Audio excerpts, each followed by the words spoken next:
은혜로우신 하나님 아버지, 우리에게 복된 성탄절을 허락하여 주시니 감사합니다. 예수 그리스도 안에서 우리의 모든 지나간 죄를 용서받게 하여 주시고 죄의 삶의 은총 가운데 하나님의 자녀로 하나님의 백성으로 날마다 살아가게 하시니 감사합니다. 오늘도 감사의 마음과 기쁜 마음으로 저희가 모였사오니 주께서 우리에게 필요한 은혜를 베풀어 주시옵소서. 특별히 말씀의 거울 앞에 서게 하여 주시고 하나님의 뜻을 깨닫는 귀한 한 시간으로 삼아 주옵소서. 심히 부족한 종의 주의 말씀을 들고 섰사오니 사용하여 주시오. 또 부족한 종을 통해 하나님의 말씀이 증거되도록 인도하여 주옵소서. 선생님께서 감동하심으로 우리의 귀가 열리고 눈이 열리고 하나님의 귀한 것들을 볼 수 있는 귀한 한 시간 삼아 주옵소서. 악한 사탄 틈타지 않도록 우리의 마음과 생각을 지켜 주시옵소서. 함께 주실 줄 믿사오며 예수님의 이름으로 기도하옵나이다. 아멘. 자, 우리 성탄절을 맞이했습니다. 예년처럼 그렇게 막 신나고 기쁜 그런 분위기는 아니지만 그러나 우리 마음은 늘 이 메리 크리스마스, 즐거운 이 성탄절을 맞이해야 될 줄로 믿습니다. 우리 옆에 있는 분들과 함께 성탄절 축하 인사 좀 하시죠. 메리 크리스마스. 우리 성도들 가정 안에 성탄의 기쁨, 또 임마누엘의 은혜가 늘 충만하시기 바랍니다. 세상을 구원하기 위해서 이 땅에 오신 예수님의 탄생을 기념한 이 성탄절에 또 하나 우리가 이제 잊지 말아야 한 분이 또 있는데, 우리가 성탄절을 맞을 때마다 예수님, 주인공이신 예수님에 대해 초점을 맞추고 설교했습니다만 오늘은 특별히 예수님을 낳은 마리아, 생일에는 늘 어머니의 참 우리가 알지 못하는 노고와 또 고통의 참 인내가 있지 않겠습니까? 그런 면에서 오늘은 예수님을 직접 낳은 예수님의 어머니 마리아의 이야기를 한번 해볼까 합니다. 마리아는 예수님이 그리스도라 하는 것을 가장 먼저 알았던 사람입니다. 어떻게 알았을까요? 그것은 잉태할 때 천사가 이미 알려줘서 그렇습니다. 우리가 누가복음 1장 3절 보면 천사가 이르되 마리아여 무수하지 말라. 네가 하나님께 은혜를 입었느니라. 보라 네가 잉태하여 아들을 낳으리니 그 이름을 예수라 하라. 그가 큰 자가 되고 지극히 높으시니 아들이라 일컬어질 것이요 주 하나님께서 그 조상 다윗의 왕위를 그에게 주시리니 영원히 야곱의 집을 왕으로 다스릴 것이며 그 나라가 무궁하리라. 이 천사의 말을 들어오면 한 분을 얘기하죠. 지극히 높으신 이의 아들이라 불리게 되고 다윗의 왕위를 받으신 분이며 영원히 이스라엘을 다스릴 분이다. 그러면 누구겠습니까? 그리스도, 바로 메시아죠. 바로 네가 잉태할 아기는 이 그리스도라는 것을 분명히 말씀해 줬고 이름도 예수라 지으라 이렇게 알려주기도 했습니다. 그래서 마리아는 자신이 잉태하는 그 순간부터 내가 그리스도를 잉태했고 그리스도를 낳는구나 이것을 알게 되는 것이죠. 그래서 이런 천사가 전해진 말을 듣고 그걸 받아들입니다. 주의 여종이오니 말씀대로 내게 이루어지이다. 이 만왕의 왕이신 구속주 그리스도를 잉태하는 것은 굉장히 영광스러운 일이지만 그게 반드시 좋은 일만은 아닐 수 있습니다. 왜냐하면 처녀가 아기를 잉태한다는 것은 유래를 찾아볼 수 없는 일이고 과학적으로도 이해할 수 없는 아주 특별한 기적이기 때문에 이미 정혼한 요셉과 파혼할 수도 있고 수치와 모욕을 받으며 살아갈 수 있는 그런 어려운 일이기도 한 것입니다. 그래서 비록 주의 여종이니 말씀들이 내게 이루어지이다라고 고백했지만 마음에는 두려움이나 불안이나 이런 마음을 가질 수밖에 없었을 것입니다. 근데 이럴 때 마리아가 엘리사벳을 만나고 성령의 감동 속에서 축복과 예언의 말씀을 듣고 나서야 마리아의 마음에 찬양이 넘치게 됩니다. 그게 바로 오늘 우리가 살펴보는 마리아의 찬양, 마리아 찬양이죠. 여러분 우리도 오늘도 찬양을 드렸지만 찬양은 먼저 하나님께 은혜에 감사하는 것이고 우리의 믿음을 고백하는 겁니다. 또 한편으로는 이 찬양을 듣는 모든 사람들에게 나의 믿음을 선포하는 것이기도 합니다. 내가 믿는 하나님을 증거하는 것이기도 합니다. 찬양이라는 것은 하나님께만 올리는 것이 아니라 이 찬양을 듣는 모든 사람들에게 대한 간증을 하는 것이죠. 우리 하나님이 이런 분이다. 나는 이런 은혜를 입었다. 나의 믿음은 이런 것이다. 이런 선포가 되는 것도 하는 것입니다. 그런 면에서 이 마리아의 찬양은 우리 모든 이 찬양을 듣는 모든 이에게 자신의 받은 은혜 그리고 자신의 믿음을 선포하는 것일 겁니다. 특별히 이 마리아 찬가는 참 믿음의 찬가입니다. 왜냐하면 아직 이루어지지 않은 일들을 미리 바라보며 그것을 기뻐하고 찬양하는 것이죠. 내게 그리스도를 낳을 수 있는 은혜를 주셨는데 그 그리스도가 앞으로 행하실 일이 어떤 것인가 이것을 미리 바라보고 찬양하는 모습이 여기 나와 있는 것을 보게 됩니다. 우리 그래서 조금 좀 어렵게 느껴지는 부분도 있겠습니다만은 잠시 이 찬양을 좀 살펴보는데 마리아는 이 찬양을 하면서 두려움, 불안한 이름이 다 사라지고 오직 기쁨이 넘치는 모습을 보게 됩니다. 42절 보니까 마리아가 이르되 내 영혼이 주를 찬양하며 내 마음이 하나님 내 구주를 기뻐하였음은 그의 여종의 비천함을 돌보셨습니다. 보라 이제부로는 만세의 날을 복이 있다 일컬으리로다. 마리아는 자신의 마음과 영혼을 다해서 내가 기뻐하고 찬양한다. 왜? 하나님이 비천한 나 자신을 나를 돌보셨기 때문이라 이렇게 고백하고 있습니다. 이 비천하다는 그 단어는 낮고 천하고 굴욕적인 상태에 있다는 것을 의미합니다. 다시 말하면 저 이름도 빛도 없는 별 볼 일 없는 사람이고 사람들이 아무도 눈여겨보지 않는 그런 낮고 천한 그런 사람들을 의미하는 것이죠. 그런데 여러분 하나님의 은혜는 바로 이런 사람에게 임하는 겁니다. 은혜라는 것은 자격 없는 사람에게 주시는 하나님의 선물입니다. 나는 너무나 낮고 천하고 보잘것없지만 하나님의 내가 은혜를 입었다. 그로 인해서 기뻐하는 것이죠. 사실 마리아는 특별한 은혜를 입은 사람입니다. 천사가 마리아를 만났을 때 나타났을 때 1장 28절 보면 먼저 이렇게 부릅니다. 은혜를 받은 자요. 또 1장 30절에도 네가 하나님께 은혜를 입었느니라. 그러니까 마리아는 은혜를 입었다. 우리가 어떤 분들은 마리아를 굉장히 숭배하는 분들이 있습니다만은 마리아의 어떤 그 숭고한 성품이나 능력이 아니라 온전히 하나님의 은혜로 마리아가 비천한 자리에서 복된 자로 변화되는 것입니다. 하나님의 은혜를 받으면 누구나 변화가 되죠. 아무리 비천한 죄인이라 할지라도 의롭고 복된 자가 되는 것입니다. 그래서 마리아는 이렇게 고백합니다. 이제후로는 하나님의 은혜를 받은 그 이후죠. 이제후로는 나를 만세에 나를 복이 있다 일컬으리라.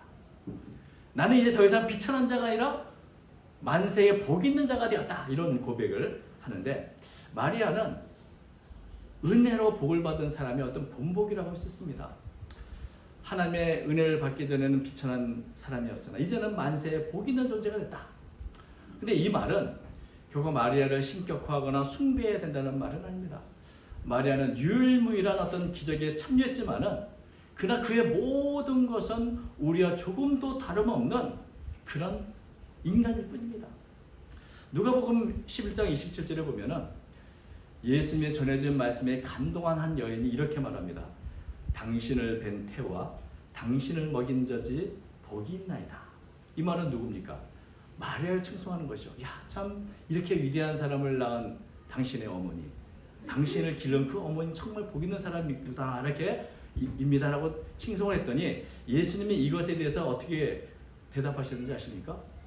누가복음 11장 28절에 이렇게 말씀하십니다. 예수께서 이르시되 오히려 하나님의 말씀을 듣고 지키는 자가 복이 있느니라 하시니라. 그리스도를 낳고 기르는 은혜는 특별한 은혜이죠.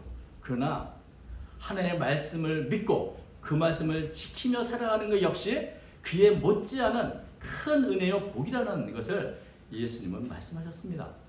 이전에 비천한 자가 하나님의 은혜를 받고 하나님의 돌보심을 받고 이제는 대대로 복된 자, 복 있는 자가 되었다. 이것은 비단 마리아의 고백만은 아닙니다.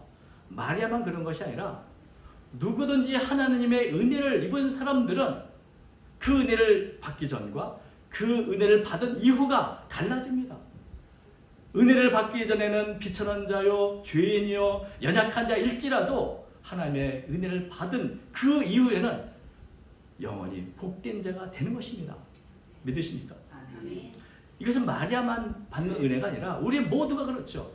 은혜를 받은 이후에 나의 존재는 달라지고 나의 삶은 변화가 일어난다. 예수를 믿고 모신 자들, 이제는 비천한 죄인이었지만 이제 후로는 영원히 복 있는 자가 되었다. 이것은 바로 우리 모든 성도의 고백이기도 한 것입니다. 그래서 이 마리아에게 임했던 이 은혜는 마리아에게만 중요한 것이 아니라 바로 우리들도 나도 마리아와 같은 은혜를 받았구나 하는 것을 깨닫게 되는 것이죠. 그리스도를 믿는 모든 자들에게 차별 없이 이런 은혜가 임하게 되는 것입니다. 이런 하나님의 은혜, 능하신 하나님이 내게 행하신 큰 일, 그것은 마리아뿐 아니라 누구에게 임하는가? 마리아는 이런 고백을 합니다. 49절과 50절. 능하신 이가 큰 일을 내게 행하셨으니 그 이름이 거룩하시며 긍휼하심이 두려워하는 자에게 대대로 이르는도다. 그러니까 마리아, 나만, 모든 사람은 나만 특별히 이런 은혜를 받다는 것이 아니라 하나님의 그 큰 일은 긍휼하심이 두려워하는 자에게 대대로 이른다. 누구든지 하나님을 두려워하는 사람들, 하나님을 경외하는 사람들, 하나님을 인정하고 하나님을 사모하는 자들에게도 하나님께서 동일한 긍휼하심과 은혜를 베풀어 주는 것입니다. 마리아가 긍휼을 입은 것은 어떤 면에서 마리아는 하나님을 두려워하는 자였고 하나님의 말씀에 순종하는 자였기 때문인 것입니다. 마리아는 자신을 비천한 자라, 비천한 여종이라 말하지만 이렇게 말하는 이유가 뭘까요? 근본적으로 마리아가 참 다른 사람보다 아주 지지리도 못났고 신문을 보거나 객관적 환경을 볼 때 정말 낮고 천하기 때문에 이런 고백을 했을까요? 그렇지 않습니다. 우리가 하나님 앞에 서면, 그 거룩하시고 위대하신 그 주님 앞에 서면 우리 모두가 구주가 필요한 비천한 죄인일 뿐입니다. 이것을 고백하는 것이죠. 하나님 앞에서 나는 내놓을 것도 없는 비천한 죄인입니다. 연약한 여종입니다. 이것은 바로 마리아가 하나님을 경외하는 것, 하나님을 두려워한다는 것을 보여주는 것이죠. 그래서 마리아가 받은 은혜는 하나님을 두려워하는 모든 자들에게 임하신 하나님의 은혜를 받은 그 수많은 사람들 가운데 마리아도 있는 것입니다.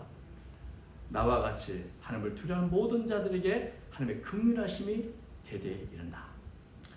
그래서 내가 어떤 존재이고 하나님은 어떤 분인가를 깨닫는 그들에게 하나님의 은혜와 긍휼이 끊임없이 찾아오게 되는 것입니다. 그리고 이런 하나님의 은혜는 세상을 변화시킵니다. 51절부터 53절 보면 이렇게 마리아는 찬양합니다. 그의 팔로 힘을 보이사 마음이 생각이 교만한 자들을 흩으셨고 권세 있는 자를 그 위에서 내리치셨으며 비천한 자를 높이셨고 줄이는 자를 좋은 것으로 배불리셨으며 부자는 빈손으로 보내셨다. 겸손한 종은 복을 받고 교만한 사람들은 흩어지고 약한 사람들은 놀라운 힘을 얻게 되고 힘 있는 사람들은 그 권세에서 내리쳐지고 낮은 자들은 높아진다.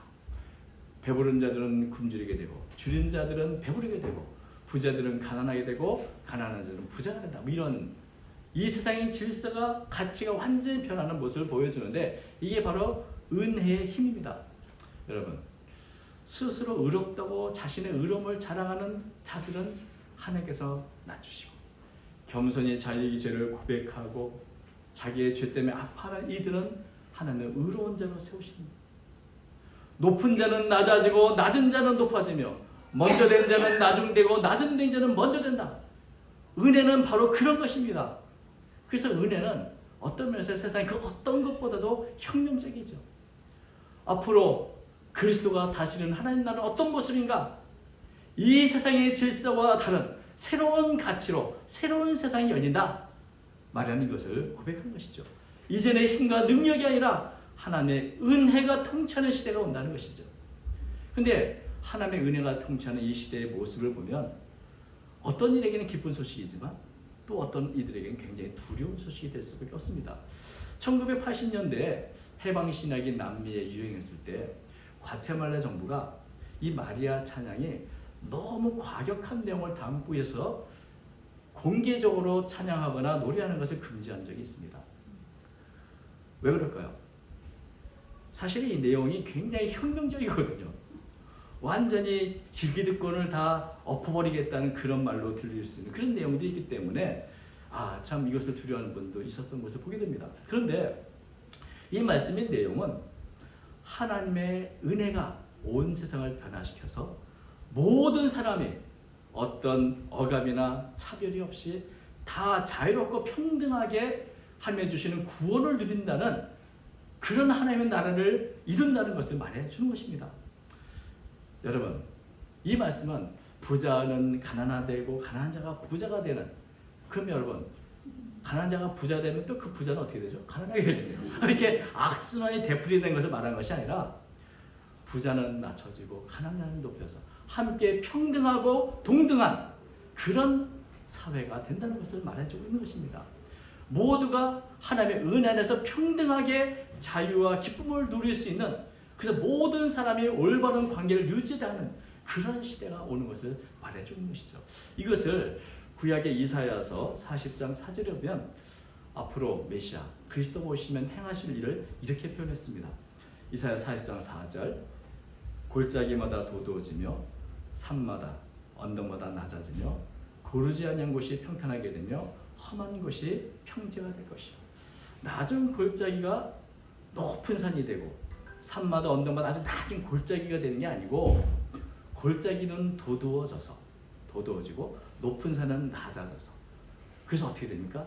어떤 것은 깎이고 어떤 것은 돋아짐으로 해서 그것이 다 평지가 되는 것이죠. 다 평등하게 다 똑같이 모든 사람들이 모두가 하나가 될 수 있는 이 평지가 되기 위한 것이죠. 그래서 고르지 않은 곳이 다 평탄하게 되고 험한 곳이 평지가 될 것이다, 이렇게 말하는 것이죠. 예수님이 오셔서 이 세상은 어떻게 달라졌습니까? 이전에 억압을 받고 천시를 당했던 가난한 자들에게 복음이 전파됐습니다. 사회에서 버림을 받고 억압을 받던 그리고 소외되었던 병든 자들은 치유가 되었습니다. 세상에서 버림받은 자들이 회복이 되는 역사. 그래서 온 세상 모든 사람, 남자든 여자든 부한자든 가난한 자든 어떤 민족이든 헬라인이든 유대인이든 모두가 그리스도 안에서 하나가 되고 기쁨을 누리는 한 형제가 되는 놀라운 세상이 이루어졌지 않았습니까? 바로 이것을 마리아는 미리 보고 찬양하는 것이죠. 사실 이렇게 이 믿음이라는 것은 보이지 않는 것을 보는 힘입니다. 앞으로 아무것도 이루어진 것이 없지만 하나님께서 주신 은혜를 입은 마리아는 앞으로 그리스도가 이루실 새로운 세상을 보면서 기쁨으로 하나님을 찬양하는 것입니다. 이것은 바로 하나님께서 아브라함에게 약속하신 그 약속을 이루는 것이기도 하죠. 그래서 54절과 55절 이렇게 말합니다. 그 종 이스라엘을 도우사 긍휼히 여기시고 기억하시되 우리 조상에게 말씀하신 것 같이 아브라함과 그 자손에게 영원히 하시리로다 하니라. 하나님께서는 아브라함에게 세상의 모든 민족이 너희의 후손들이 하여 복을 받으리라, 이렇게 약속을 하신 적이 있는데, 때가 차면 하나님은 이 약속대로 지금까지 이스라엘 백성을 도우고 긍휼히 여셨을 뿐만 아니라 때가 차면 마리아를 통하여 바로 이 그리스도를 보내주실 것입니다. 그래서 이 마리아가 부르는 찬양을 우리가 하나하나 다 살피지 않았지만 그 내용 하나하나가 전부 한나의 기도의 내용도 비슷하고 구약의 시편이나 여러 선지의 말들과 그 어휘로 가득 차 있습니다. 그러니까 이 찬양은 단지 마리아가 자신의 생각을 찬양하는 것이 아니라 구약 성경을 근거로 해서 찬양을 하고 앞으로 이루게 될 그리스도가 이루실 하나님의 나라를 미리 보고 선포하는 것이죠. 찬양을 통해서 이런 것을 찬양한다. 그래서 사실 이 마리아 찬양을 보면서 여러분, 우리가 이 성탄절을 맞이했는데 우리가 예수님이 참 우리를 오셨구나, 탄생을 기념하고 또 기뻐하는 것으로 맞춰서는 안 되겠다 하는 생각을 하게 됩니다.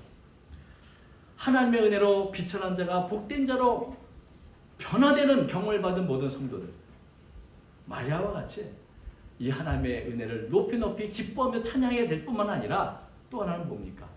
마리아처럼 믿음을 갖고 앞으로 오실 그리스도를 바라보는 그 믿음으로 그 주님을 바라보며 새로운 세상, 주님께서 시작하셨고 주님께서 이루시는 이 세상에 우리도 동참해서 일을 해야 되지 않습니까?